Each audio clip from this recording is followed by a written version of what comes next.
दोस्तों आप सभी छात्रों का स्वागत है एबीसी कोचिंग यूट्यूब चैनल की एक और नई वीडियो में। मैं हूं कविराज। दोस्तों आज की इस वीडियो में झारखंड अधिविद्य परिषद यानी कि झारखंड बोर्ड परीक्षा 2022 का विषय हिंदी का जो है टर्म 1 यानी कि एमसीक्यू टाइप यानी कि जो है आपका ऑब्जेक्टिव जो एग्जाम्स हुआ है उसका जो है इस वीडियो में आपको सोल्यूशन दूंगा, यानी कि आंसर की आप लोगों को बताने वाला हूं, जो कि आपके लिए काफ़ी हेल्पफुल होने वाला है। तो साथ ही दोस्तों मैं आपको बता दूं कि इस वीडियो की मदद से जो है आप लोग यह पता लगा सकते हैं कि आपने जो है 40 में से जो है आपका कितना अंक आया है। ठीक है, आपका कितना नंबर जो है एग्जाम्स में दिया जाएगा, आप ये जो पता लगा सकते हैं। ठीक है, तो दोस्तों मैं आंसर की बताऊंगा, आप लोग जो है अपने बुकलेट में जो है इसको मिलान कर लीजिएगा कि कितना आप लोगों का सही हुआ है, कितना आप लोगों का गलत हुआ है। ठीक है, तो चलिए दोस्तों क्वेश्चन की ओर चलते हैं। देखिए आप लोगों का फुल मार्क था जिसमें कि आपको 1.5 घंटे का समय दिया गया था, ये तो आप लोगों को ऑलरेडी मालूम है।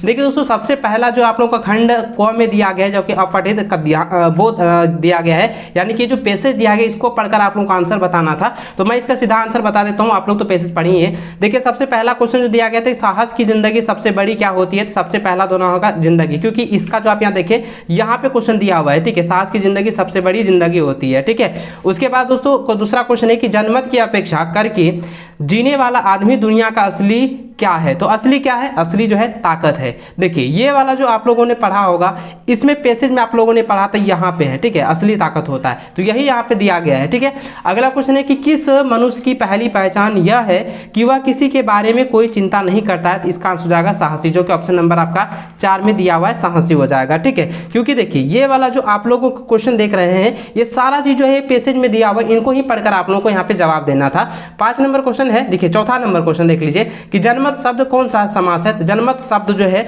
ये जो है ध्यान दीजिएगा, ये जो क्या है अवयवी भाव समास है, जो कि ऑप्शन नंबर आपका 2 में हो जाएगा। ठीक है, अगला क्वेश्चन है कि अड़ोस पड़ोस को देखकर चलना यह कैसा जीव का काम है। तो इसका हो जाएगा साधारण।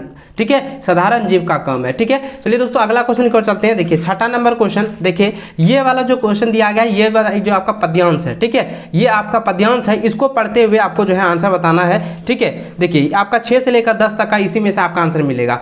तो देखिए 6 नंबर का क्वेश्चन है कि हंस लो दो क्षण खुशी मिली वरना जीवन भर क्या। तो क्या हो जाएगा कंदरक, यानी कि जीवन भर रोना पड़ेगा। तो ये जो होगा कंदरक 2 नंबर इसका आंसर हो जाएगा। ठीक है, अगला क्वेश्चन है 7वां नंबर कि दूर तलक किसी गाथा है, यानी कि दूर तलक किसकी गाथा है। तो ये हो जाएगा धरती की गाथा है, जो कि ऑप्शन नंबर आपका 4 में दिया हुआ है। 8 का हो जाएगा नील गगन एक शब्द का क्या है। तो ये हो जाएगा नीलांबर। ठीक है, एक शब्द क्या होगा नील गगन का हो जाएगा नीलांबर। ठीक है, नील गगन मतलब नीला अंबर। ठीक है, चलिए इसको अच्छे से समझ लीजिए। अगला क्वेश्चन है कि खिलता फूल क्या हो जाता है। तो खिलता फूल जो है ये मयान हो जाता है, जो कि ऑप्शन नंबर आपका ए में दिया हुआ है। जब सावन घर घिर जाते हैं तब कौन छिप जाता है। तो क्या हो जाएगा शशि छिप जाते हैं, जो कि ये ऑप्शन नंबर 2 में दिया हुआ है। अगला है कि निम्न में से वाक्य में अकर्मक क्रिया है। तो देखिए अकर्मक क्रिया का मतलब क्या होता है। ठीक है, तो आप लोगों को व्याकरण को मैंने बताया था, तो आपका जो सही आंसर होगा ये हो जाएगा बच्चा खिल रहा है, ये क्या है अकर्मक क्रिया है। ठीक है, 12 नंबर देखिए कि वे निम्न के में से कौन सा वाक्य सकर्मक क्रिया का उदाहरण है। तो ये हो जाएगा वह रोटी खा रहा है, ये क्या है सकर्मक क्रिया का उदाहरण है। ठीक है, चलिए अगला 13 नंबर के क्वेश्चन की ओर चलते हैं।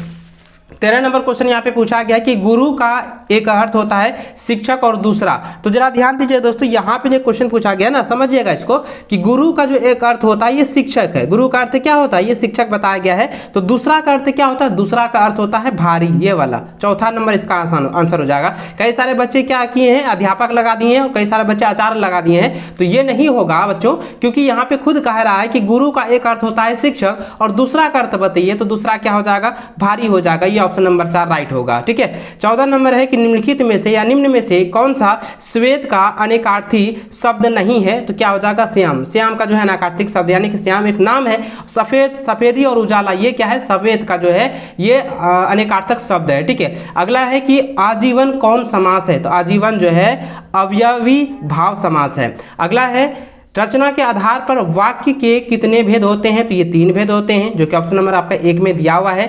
17 नंबर है कि मेरी इच्छा है कि मैं डॉक्टर बनूं, यह कौन सा वाक्य है। तो ये हो जाएगा मिश्र वाक्य, जो कि ऑप्शन नंबर 4 में दिया हुआ है।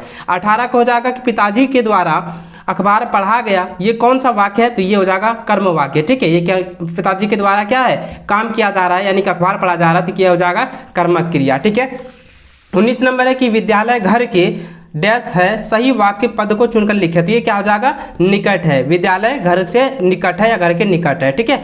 20 नंबर है कि वाक्य कितने प्रकार के होते हैं, तो वाक्य जो है 3 प्रकार के होते हैं।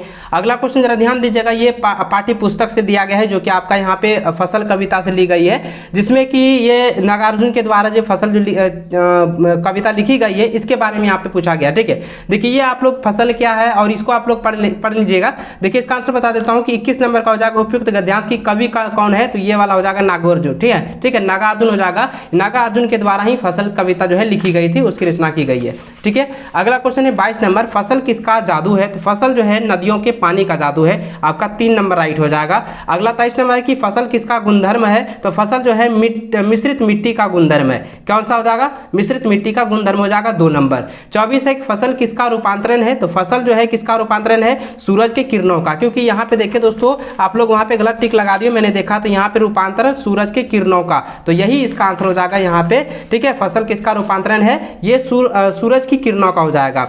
अगला क्वेश्चन है कि 25 नंबर की सूरदास की काव्य भाषा है, तो सूरदास की काव्य भाषा क्या है, ब्रज भाषा, जो कि प्राचीन काल में चलता था, ब्रज भाषा, ठीक है। अभी देवनागरी चलती है ना, तो अभी क्या हो जाएगा, ये वाला जो सूरदास वाला हो जाएगा, ये ब्रज भाषा हो जाएगा 2 नंबर। अगला क्वेश्चन है कि गोपियों ने किसे भाग्यवान कहा है, तो उद्धव को, गोपियों ने किसे भाग्यवान कहा है, उद्धव को कहा है, जो कि 1 नंबर में है। 27 नंबर की उत्साह कविता में कवि ने किसे गरजने को कहा है, तो किसको कहा है, बादल को, जो कि ऑप्शन नंबर आपका 2 में दिया है। 28 नंबर विकल्प देखो, विकल उन्नम थे, उन्नम पंक्ति किस कविता की है, तो ये हो जाएगा उत्साह कविता का, जो कि ऑप्शन नंबर आपका 1 में दिया हुआ है। अगला दोस्तों देख सकते हैं कि ये भी गद्यांश दिया गया है, जो कि 29 से लेकर 32 तक आप लोगों को जो है इसका ढूंढ कर जो है आपको आंसर बताना है, ठीक है। देखिए 29 नंबर क्वेश्चन पूछा गया कि प्रस्तुत गद्यांश के लेखक कौन है, तो कौन हो जाएगा, स्वयं प्रकाश, ठीक है। ये वाला आपका जो है आंसर हो जाएगा 1 नंबर, 29 का हो जाएगा 1। 30 का देखते हैं कि हलदार साहब को क्या अच्छा नहीं लगा, तो हलदार साहब को जो है पान वाले के द्वारा एक देशभक्त का मजाक उड़ाया जाना ये अच्छा नहीं लगा, जो कि ऑप्शन नंबर आपका 2 राइट हो जाएगा। अगला क्वेश्चन है कि बूढ़ा मरियल सा लंगड़ा आदमी कौन था, तो क्या था, कैप्टन था, ठीक है। अगला क्वेश्चन है कि कैप्टन क्या काम करता था, कैप्टन जो है चश्मा बदलता था, किसका, जब वहाँ पे आप कहानी पढ़े होंगे, कैप्टन के द्वारा जो हलदार साहब कैप्टन के द्वारा क्या होता है, एक मूर्ति का जो है जो मूर्ति था उसका चश्मा वो बदलने का काम करता था, तो जो कि 4था नंबर आपका राइट हो जाएगा। अगला क्वेश्चन है कि बाल गोविंद भगत किस प्रकार की पाठ है, तो बाल गोविंद भगत क्या है, एक रेखा चित्र है, ठीक है, ये रेखा चित्र है, ठीक है। इसको अच्छे से याद कर ले, याद नहीं करना, इसको टिक लगा दीजिए। अगला क्वेश्चन है कि बाल गोविंद भगत किस कद के आदमी थे, ये थे मंझले कद के, ठीक है, ना ही लंबे थे ना ही नाटे थे, ये मंझले आकार के जो है मतलब मंझले कद के वो आदमी थे। चलिए अगला क्वेश्चन की ओर चलते हैं। देखिए अगला क्वेश्चन आपका 35 नंबर है कि बाल गोविंद भगत साहब किनको मानते थे, तो ये मानते थे कबीर को, उनकी गाथा को हमेशा जो है गुनगुनाते रहते थे। अगला क्वेश्चन है 36 नंबर की बाल गोविंद भगत की संगीत साधना का चरण उत्सव किस दिन देखा गया, तो इसका हो जाएगा जिस दिन उनका बेटा मरा।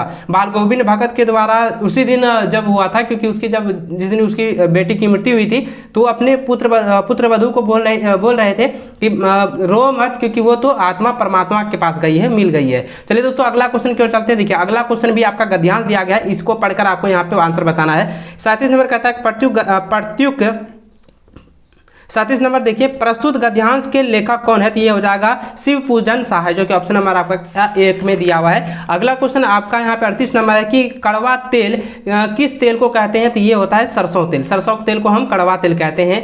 लेखक की माँ काजल कहाँ लगाती थी, नाभि और लीलार में, जो कि 2 नंबर में है, ठीक है। अगला है कि लेखक किसकी गोद में सिसकते सिसकते बाहर निकले थे, तो इसका हो जाएगा बाबूजी के गोद में, 1 नंबर, ये आपका राइट आंसर हो जाएगा। तो दोस्तों आई होप कि इस वीडियो की मदद से आप लोगों को यह मालूम हो गया होगा कि आप लोग जो है 40 में से कितना अंक जो है आप इस ऑब्जेक्टिव में जो है, ठीक है, कितना अंक जो है आप इस ऑब्जेक्टिव में जो है आप लोग जो है लाए हैं, और आपको कितना जो है इसमें अंक दिया जाएगा, सारी चीज़ आप लोगों को मालूम चल ही गया होगा। तो दोस्तों अभी तक इस वीडियो को लाइक नहीं किया तो वीडियो को लाइक करते हुए अपने दोस्तों के साथ शेयर करेंगे। चैनल पे पहली बार आए चैनल को जरूर सब्सक्राइब कर लीजिएगा, क्योंकि दोस्तों अब आपका साइंस का जो है तैयारी जो है स्टार्ट होने वाला है, ठीक है। तो इस वीडियो में बस इतना ही। वीडियो को पूरा देखने के लिए बहुत बहुत धन्यवाद। जय हिंद, वंदे मातरम।